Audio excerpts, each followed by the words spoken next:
വീട്ടിൽ രാവിലെ ഉണ്ടാക്കിയ പുട്ട് ബാക്കി വന്നു, എന്നാൽ പിന്നെ അതിനെടുത്ത് കളയണ്ട, ഇങ്ങനൊരു സാധനം ഉണ്ടാക്കി നോക്കിയേ. കൊളോക്കലി ഇത് പുട്ടാണെങ്കിലും നമുക്കിത് പിട്ടാണ്. എന്നാൽ പിന്നെ പാൻ ചൂടാകുമ്പോൾ അതിലേക്ക് കുറച്ച് എണ്ണ ഒഴിച്ച് കടുക് ഇട്ട് കടുക് പൊട്ടുന്ന സമയത്ത് ഉഴുന്ന് പരിപ്പ് ഇട്ട് കൊടുക്കുക. ഉഴുന്ന് പരിപ്പ് ഒരു ഇളം ബ്രൗൺ കളർ ആവുന്ന സമയത്ത് നമ്മൾ ബാക്കി വന്ന പുട്ടിനെ അടിച്ചമർത്തി പൊടി പൊടിയാക്കുക. അതിനുശേഷം നമ്മൾ കുറച്ച് കറിവേപ്പില, കുറച്ച് വറ്റൽമുളക് ഇട്ടുകൊടുത്ത് നന്നായി വഴറ്റുക.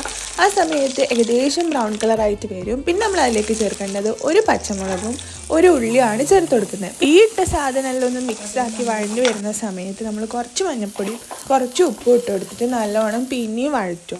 പിന്നെ എല്ലാം ഒന്ന് മിക്സായി വരുമ്പോഴത്തേക്ക് നമ്മൾ നേരത്തെ പൊടിച്ച് വെച്ച പുട്ടുണ്ടല്ലോ, അതെടുത്തിട്ട് ഇതിലേക്ക് ഇട്ടാൽ അതിന് ശേഷം പിന്നെ ഒരു ഇളക്കലാണ്, ഇളക്കൽ.